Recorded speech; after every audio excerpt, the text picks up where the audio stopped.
The Galaxy Council was the most powerful organization in the known universe. Dozens of alien civilizations were members, each with their own fleets, armies, and vast resources. For centuries, they kept the galaxy in balance, solving disputes and making sure no one race grew too strong. When humanity first appeared among the stars, the Council welcomed them with smiles and promises of peace. To humans, it looked like friendship, like a chance to join something greater than themselves. But under the surface, whispers of fear began to grow. Humans were different. They learned faster than anyone expected. In less than 1 century, they had advanced from slow ships to hyperdrives, from weak colonies to strong, self-sufficient worlds. Other species had taken thousands of years to reach the same level. Humanity had done it in a fraction of that time. To the Council, this speed was not impressive, it was dangerous. At first, the Council acted polite. They sent ambassadors and spoke soft words of cooperation. They offered trade, technology exchange, and even shared military patrols. Humans believed this was true friendship. But behind closed doors, Council members whispered warnings to each other. If they grow unchecked, they will dominate us all. Reports were written, secret meetings were held, and slowly, suspicion grew into fear. On Earth, most people ignored the signs. The new age of exploration was too exciting. Colonists spread across new planets, scientists unlocked secrets of alien technology, and humanity felt unstoppable. The future seemed bright. But not everyone trusted the Council. In hidden bases, human intelligence officers studied the aliens closely. They noticed how Council fleets positioned themselves near human colonies. They noticed trade deals were never equal. They noticed how much the Council wanted to know about Earth's weapons, its leaders, and its defenses. One day, a message appeared on a secure human channel. No one knew where it came from. The encryption was ancient, not human, but alien. It carried only one line. They planned to betray you. At first, leaders thought it was a trick. But then strange events began to happen. Human cargo ships disappeared in deep space, their signals lost without a trace. Colonies reported strange malfunctions in their power grids, systems that had worked perfectly before. And when complaints reached the Council, the aliens only shrugged and said, "Accidents happen in space." It was too convenient. Too many accidents. Too many excuses. Humanity's leaders began to worry. In a private meeting on Earth, generals and presidents spoke in whispers. They looked at maps of the galaxy, at the positions of Council fleets, at the rising hostility in alien media broadcasts. Everywhere, humans were called dangerous, unpredictable, too aggressive. Lies spread faster than truth. One human leader finally said aloud what everyone was thinking: "They are preparing the galaxy to turn against us." The Council's mask of friendship began to crack. They invited humanity to a grand assembly, promising important discussions about peace and cooperation. But spies reported a different plan. In the shadows of the Council chambers, some members demanded sanctions on Earth. Others demanded the removal of human colonies.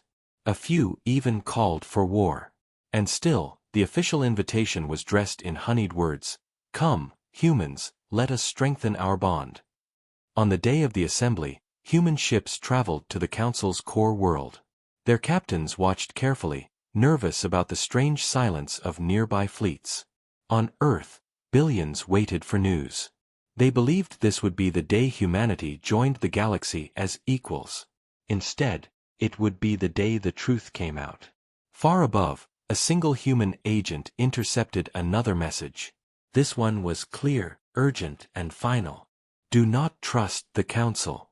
Tonight, they will betray you." The agent carried the warning to the leaders, his voice shaking as he spoke. For a moment, the room fell silent. Then a general slammed his hand on the table. "We knew it," he said. "We always knew this day would come." But no one yet understood how deep the betrayal would run, or what price humanity would have to pay. The warning signs were all around them, hidden in plain sight. The Council had already made its choice. Humanity was next. And soon, the galaxy would learn what happens when you push humanity too far. The Great Hall of the Galaxy Council was vast and shining, built of silver stone and glowing crystals, a place where the most powerful races of the galaxy gathered to make decisions that shaped countless worlds. Humanity had never stood in such a place before, and their delegation walked in with a mixture of pride and hope. To Earth, this was a historic moment, the chance to prove that humans were not just newcomers but equals in the galactic stage. The Council welcomed them with calm faces, but behind those eyes there was no warmth, only cold judgment.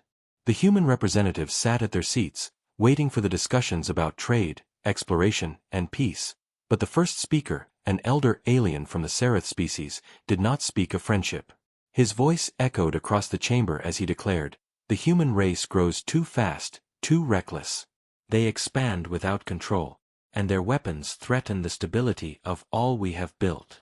The hall erupted with agreement, voices rising, each alien leader adding more accusations. They spoke of human colonies pushing borders, of fleets that could one day challenge ancient powers, of a species too aggressive and too ambitious to be trusted. The humans sat in shock. This was not the discussion they were promised. This was a trial.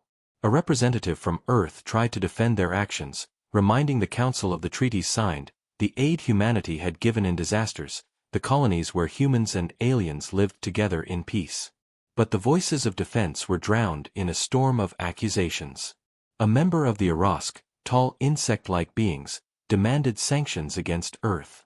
A reptilian leader hissed that humanity must be forced to dismantle its fleets. Some even called for occupation of human worlds, for the safety of the galaxy. It became clear that this was not an open debate. It was a verdict, and it had already been decided. The betrayal was in motion, and humans were the last to realize it. Back on Earth, the message was broadcast live. Billions of humans watched in disbelief as their proud representatives were insulted and humiliated before the galaxy. Families who once dreamed of living among the stars felt fear take root in their hearts. The council chambers grew louder, voices thundering against humanity, until finally the presiding speaker, a towering being with glowing eyes, raised a hand for silence. In a cold and final voice, he declared, "The human race is hereby restricted from expansion. Their colonies are subject to review. Their fleets are to be reduced. Any refusal will be considered an act of war." Gasps filled the chamber, and the humans felt the weight of betrayal crush them. This was not cooperation. This was submission. For a moment, silence filled the human delegation. Then their leader stood, his voice steady though his hands shook with anger. "We came here in good faith," he said. "We believed your promises of peace. But what you offer is not peace. It is chains. You call us reckless, but it is fear that drives you. And fear will not stop humanity." The council erupted again, shouts and threats filling the chamber, but the humans no longer listened. They knew now the truth. The council had never planned to accept them. This assembly was not about unity, it was the public stage for betrayal. As the human delegation left the hall, alien eyes followed with contempt, some with pity, but none with friendship. Outside, council fleets were already on the move. Patrols tightened around human trade routes. Supply ships faced new inspections. Rumors spread that sabotage teams had already been sent to human colonies. The betrayal was no longer whispers or secret plots. It was happening in full view of the galaxy. On Earth, the leaders gathered in hidden chambers, their faces grim as reports flowed in. Colonies on the edge of space had gone silent. Starports were locked down.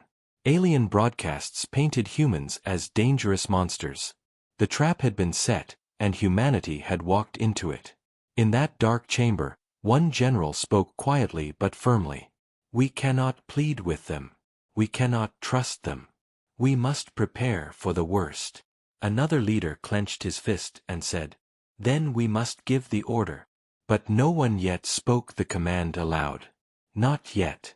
The weight of it hung in the air, heavy and waiting. The betrayal had been revealed. The question now was not whether humanity would fight, but when. And somewhere deep in the void, Hidden fleets and silent systems waited for that single command that would change everything. The chamber beneath Earth's capital city was dark and silent except for the low hum of machines and the quiet voices of humanity's leaders. Generals, admirals, presidents, and scientists sat around a circular table, their faces pale from exhaustion and fear. The betrayal of the Galaxy Council was now undeniable.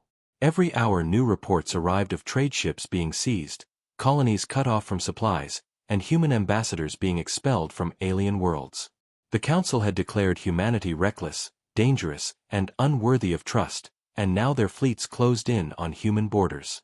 In every city on Earth people gathered around screens, their voices full of anger and fear. Some demanded war, others begged for peace, and many simply asked why their so-called allies had turned against them. The weight of these questions pressed down on the chamber as the leaders struggled to find a path forward. One general slammed his hand on the table and shouted that humanity must strike first before the Council's fleets surrounded them completely. An admiral argued that they could not win a war against so many species at once, that the Council had numbers and resources far beyond human strength. A scientist reminded them of the hidden projects built in secret, technologies tested far from the eyes of alien spies, but even she admitted they were unproven. The room filled with clashing voices, each argument carrying fear and desperation. At last the Earth President raised his hand for silence. His voice was calm but heavy as he said, "We stand at a crossroad. If we fight, we may lose everything. If we surrender, we will become slaves. Either way, humanity will never be the same. We must decide what kind of future we want." His words echoed in the chamber and left a heavy silence. For a moment no one spoke. Then an older general leaned forward, his eyes hard and steady. "There is another way," he said. "A single command, one signal, and everything changes." The others turned to him, their expressions tense. They knew of the program he spoke of. It was a secret known only to the highest ranks, whispered about but never openly confirmed. Years ago, when humanity first realized the Council's smiles hid daggers, they had begun preparing. Fleets were built in silence, hidden in asteroid belts and deep within uncharted space. Weapons were forged, not to attack but to defend against the day when betrayal would come. Advanced AIs controlled these fleets, waiting in the dark, bound by protocols that could only be unlocked by one signal, one command. If activated, these fleets would awaken and follow human orders without question. Some saw this as humanity's greatest shield. Others feared it would become their doom. Now the choice stood before them. An admiral shook his head and said, "If we send that command, the galaxy will know. There will be no turning back. Every alien power will see us as a threat beyond control." The general replied coldly, "They already see us that way. The difference is now we must decide whether we will live on our knees or stand on our feet." The debate raged for hours, voices rising and falling, the weight of billions of lives pressing on every word. Outside the chamber the people of Earth waited, restless and uncertain. Rumors spread of warships moving into position, of colonies arming themselves, of soldiers preparing for battles that had not yet begun.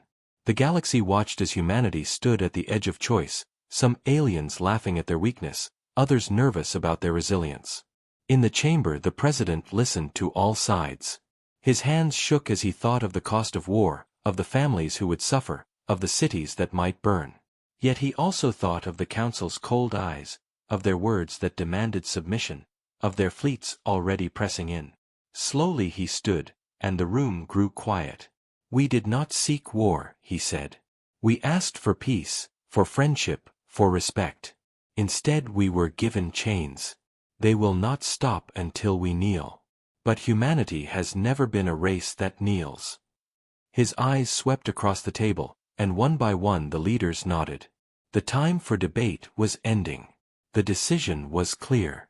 The general who had spoken of the single command leaned back in his chair, his face grim but resolute. "Then it is agreed," he said. "The order will be prepared." The chamber fell into silence again, each leader realizing the weight of what they had chosen. The single command would awaken fleets hidden in the dark, fleets the Council had no knowledge of, fleets that could strike at the heart of the galaxy. But it would also unleash a storm that no one could predict. As the meeting ended and the leaders walked out into the night, the stars above seemed brighter, colder, as if watching and waiting for what would come next. Humanity's dilemma had been answered, but the true test was only beginning. Somewhere in the void, silent machines waited for the signal that would change the fate of the galaxy forever. The order was given in silence, carried not by words spoken aloud but by encrypted signals buried deep within Earth's most secret networks. Only a handful of leaders even knew the exact code, and fewer still understood the scale of what it would awaken. The message spread like a ghost across hidden channels, invisible to alien spies, slipping through old relay stations, and reaching out into the black void where human fleets had been sleeping in the dark for years. In asteroid fields far beyond known maps, ships stirred as ancient engines came alive. In frozen systems where no star gave light, massive carriers opened their eyes, their artificial intelligence cores humming as they received the command. The silent command had been sent. On Earth, the streets were restless. People had heard rumors of betrayal, but they did not yet know the response their leaders had chosen. To them, life looked normal, but beneath the surface a storm was forming. Scientists monitored the activation sequences, generals tracked awakening fleets, and soldiers across colonies received quiet orders to prepare for deployment. No public declaration was made, no announcement of war. To the galaxy, it looked as if humanity had accepted the Council's punishment, shrinking back into silence. But in reality, that silence was the mask before the storm. Meanwhile, in the halls of the Galaxy Council, alien leaders celebrated what they thought was victory. They believed humanity was broken, trapped by sanctions, and too weak to resist. Alien broadcasts mocked Earth, calling humans reckless children finally put in their place.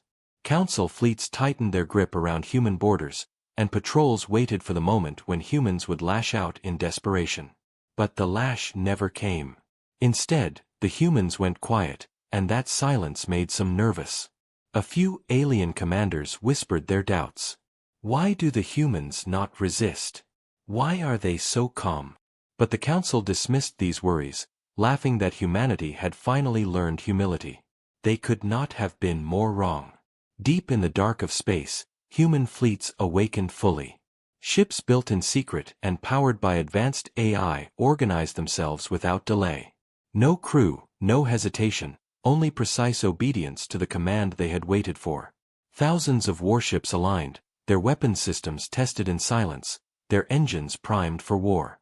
Some fleets began to move, not toward human space, but toward hidden jump points that would let them strike far behind Council lines. Others remained cloaked in asteroid belts, ready to ambush any fleet that entered human territory. Humanity had turned its weakness into a weapon. By allowing the Council to believe they were vulnerable, they bought time to unleash their true strength. Back on Earth, the leaders watched the activation reports with cold determination. The President sat at the head of the command chamber, his face pale but steady as one admiral announced, "The fleets are awake. They await your orders." For a moment, the chamber was silent, everyone aware that the words spoken next would shape the future of the species. The President finally nodded. "Hold position," he said. "Do not strike until the time is right. Let them believe we are weak a little longer." Across the galaxy, the Council remained blind. Their spies reported no troop movements, no new fleets, no signs of defiance. To them, humanity looked broken. But then strange things began to happen. Outposts near Council borders went dark. Small patrols vanished without distress calls. Entire communication stations reported malfunctions. The Council dismissed these as technical errors or pirate attacks, but unease began to grow. Too many accidents, too many disappearances, and always in places close to human space. In secret, the human fleets were testing their strength, striking with surgical precision, destroying enemy outposts without leaving survivors. No signals, no warnings, only silence where once there had been life. Alien commanders who dared to investigate found nothing but wreckage drifting in the void. Fear spread quietly through the lower ranks of the Council's armies. They began to whisper that humans were not broken but waiting, that something unseen had been unleashed. In the hidden war rooms of Earth, the generals reviewed every strike, every move, with cold efficiency. They knew the Council would soon realize what was happening, but by then it would be too late. The silent command had set the stage, and the galaxy was still blind to the storm gathering around them. The President looked at the glowing maps of the galaxy and spoke to his council in a low, steady voice. They think they betrayed us and left us weak. But betrayal is a blade with two edges. Now we will show them what humanity does when cornered. The room fell into silence again, and each leader felt the truth of his words. Humanity's fleets were awake, their weapons pointed at the heart of the Council, and soon the galaxy would understand the cost of betrayal. But for now, the silence held, heavy and ominous, a silence that hid the fury of an entire species waiting to strike. The galaxy did not notice at first when the first strike came, for it was fast and silent like a shadow passing through the dark. A Council outpost near the edge of the Orion Spur sent a routine signal, then nothing more. Hours later, when patrol ships arrived, they found only wreckage drifting in the void, metal twisted and scorched, the silence of death echoing across the stars. No survivors, no distress calls, no warnings. The Council believed it was an accident, perhaps a pirate raid, but before they could even finish their report, 2 more outposts went silent in the same night. A listening station on the rim of the Perseus Arm, gone without trace. A fleet yard that had serviced Council ships for centuries, reduced to burning fragments. The truth spread quietly among the soldiers who served the Council. Something unseen was moving in the dark, and wherever it went, silence followed. The humans had begun their counterstrike. Across Earth and her colonies, hidden fleets surged from their hiding places, slipping through jump points known only to them, striking deep into enemy space. The silent command had unleashed a storm, and now that storm was tearing through the galaxy. Council commanders were unprepared. They believed humanity weak, broken, afraid. Instead they found an enemy that was invisible, precise, and merciless. Ships that should have been in dockyards for repair instead appeared behind Council lines, launching torpedoes and vanishing before alarms could even sound. Supply convoys vanished.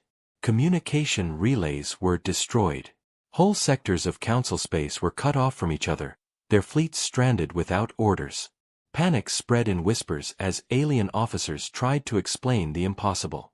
How did humans build these fleets? Where did they hide them? How are they moving so fast? No answers came, only more silence, only more wreckage. On Earth the command chamber watched the reports pour in. Admirals traced the strikes on glowing maps, their eyes cold with focus. Generals nodded in grim approval as one after another Council worlds went dark. 4 years humanity had been underestimated, treated as reckless newcomers who stumbled too fast into the stars.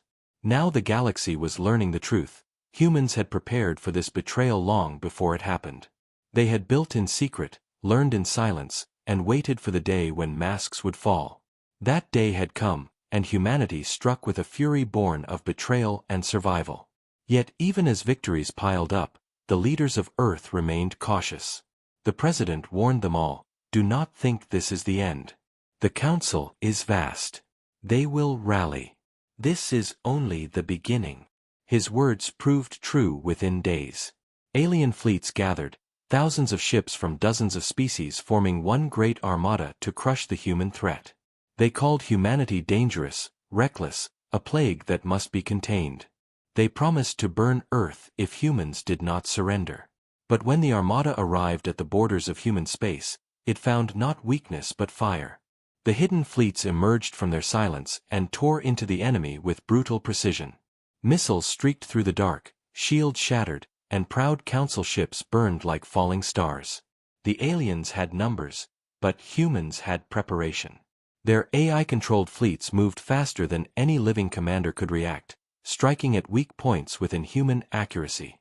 What should have been a quick and glorious victory for the Council turned into chaos and slaughter. Reports of defeat spread like wildfire across the galaxy. Whole armadas destroyed.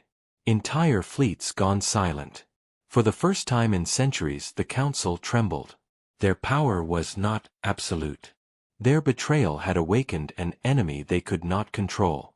On Earth the people watched in awe as news reached them. Colonies that had feared destruction now cheered with pride. Soldiers marched with renewed purpose, knowing their struggle was not in vain. Humanity was no longer the hunted. Humanity was now the hunter. Yet victory came with a shadow. Every strike, every battle, every fallen enemy brought the galaxy closer to total war. Some leaders whispered that they should slow down, open peace talks, show mercy. Others argued that mercy had no place now, that the Council's betrayal had left only one path. In the command chamber the debate grew heated, but the President silenced them with a single line. They struck first. We will decide how this ends. Outside in the void, human fleets pressed forward, deeper into Council space, their weapons shining like burning stars. The first phase of humanity's response was complete. The galaxy was no longer laughing. The galaxy was afraid. And still, the single command pulsed through every hidden ship, guiding them forward, promising that the true war had only just begun.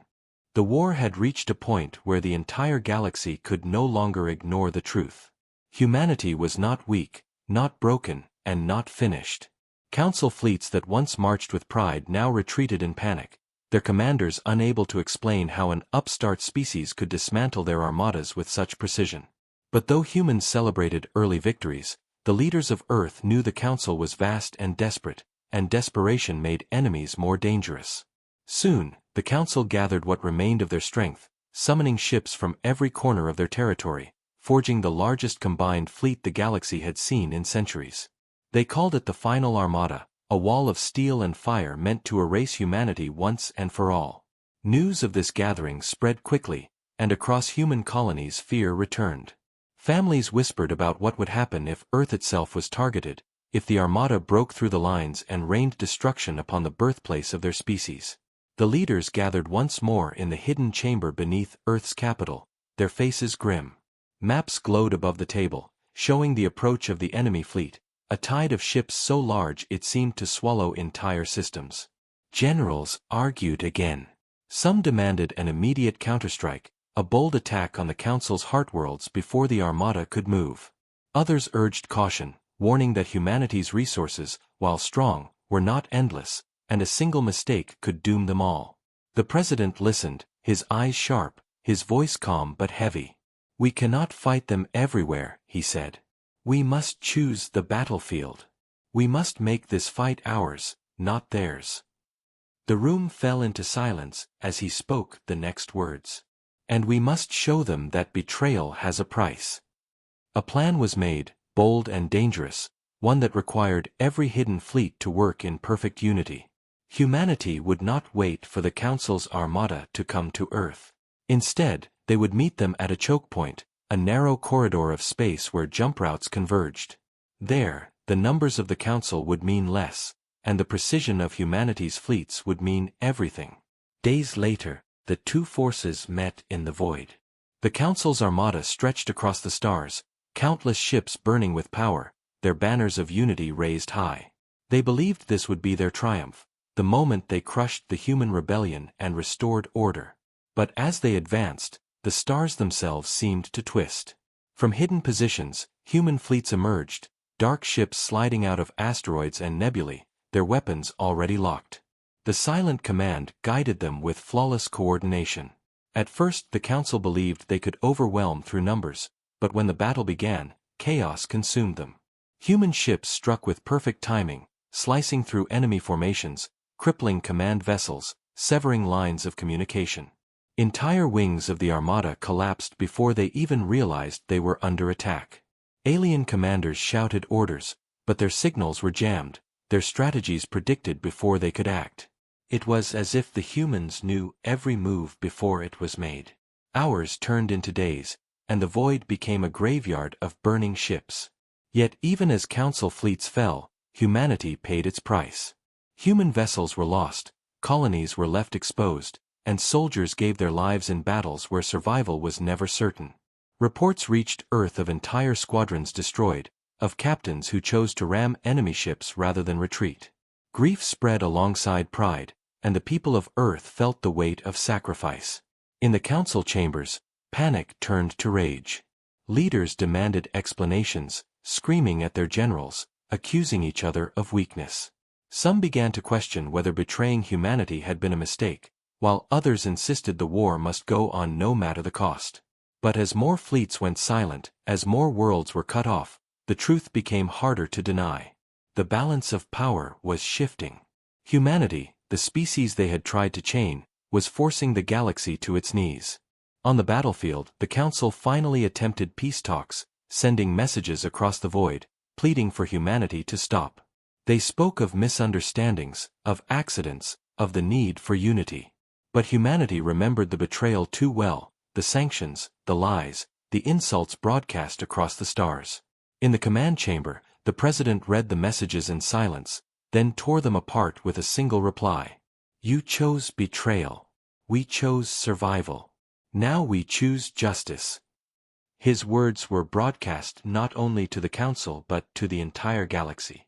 Billions of beings across countless worlds heard them, and for the first time many began to question the authority of the Council. The battle raged on, but something fundamental had changed. The galaxy no longer saw humans as reckless newcomers.